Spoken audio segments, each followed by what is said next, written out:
let's role play. You're a mechanical PE or team lead who needs to review a project that you haven't seen before. What do you do? Where do you start? I'll show you what I do. A young engineer has sent me this project that I know nothing about, so I'm coming in cold. I need to review the loads, I need to review the airflows. The first thing I'm going to do is go to envelope preview just to get a feel for this project. I understand the envelope, the exteriors, the exposures, where the windows are, generally what this looks like. So this looks like a 4-story building, residential, I'm guessing, from that layout. And after I get an understanding of the envelope here, the next place I'm going to look is air balancing. I love using this view to start my review because I see the square footage of each space, and then I see the design CFM, and if I've got something that's 2 CFM per square foot or more, it'll just jump right out. Like this space here, this living area, 370 square feet, but over 1,000 CFM, that's a huge red flag. There's something going on there. And so I want to review this further and understand what's contributing to that high of a design CFM. Before I do that, I'm going to click on that space, and I'm going to see if that's load determined or ventilation determined.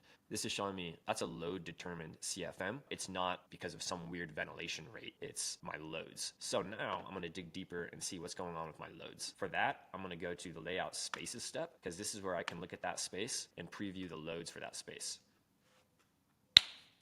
Okay. So this is showing me right away that there's something going on with this wall load. 67% of my load, 12,000 BTUs just for that space. I need to check out the walls. Everything else looks pretty reasonable, but 1 ton of cooling just from the walls, I need to go review those inputs. So next, I'm going to go to my envelope, and I'm going to look at what kinds of walls were used. So if I select this wall for this space, I can see the wall type that was used, CMU exterior wall, and now I can go review the inputs for that wall. In profile, building, this is where I'm going to see my wall inputs. This was the wall type that was used, and here's the U value and the surface absorbance. That right there is something I'm going to question. 0.8 U value for an exterior wall is extremely high.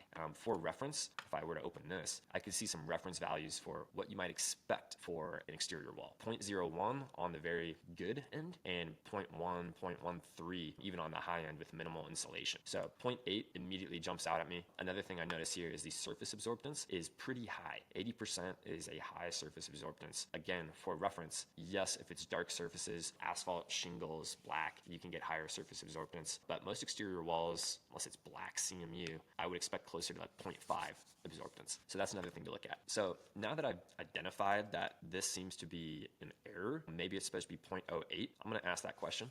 But before I do, I want to know the extent of the impact from this wall type. So I'm going to go back to my envelope, and I'm going to see wherever this wall type was used. This wall type is black. So a quick way to review where this wall is being used is envelope preview. And it looks like that's the only wall type being used. So this brings up a couple other things. I'm seeing walls within a conditioned area. So there's an exterior wall here, even though there's what appears to be a conditioned area right next to it. So that's an indicator that not only do we need to correct the U value for CMU exterior wall, but this should probably be a different wall type here. Another thing I'll try and notice is this has below grade areas. On level -1, this is all below grade, but I'm seeing from the preview that we have that same wall applied here. It's not a below grade wall. So that's going to be another question. So in general, it looks like this wall with a really high U value is used everywhere, and that's the source of our problems. That's the source of our high CFMs. And to correct our load calcs, we need to correct that. Just to verify that that indeed is the case, I'm going to change this wall color to blue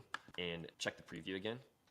Okay, so that just confirmed that that wall color was used everywhere, and we didn't have different wall types that were using the same color. So that's very good to know. One more thing I'm going to check before I send my notes is just the overall project summary. So this will show me for the whole project what's the breakdown of my loads. And internal seems reasonable, but the majority of my total space sensible load is from walls. So this is across the project. If we correct that, we're going to correct everything. And the nice thing here is I can go to building. I can make this correction myself. I'm not going to. I'm going to let the engineer do that, but I can make comments in the chat.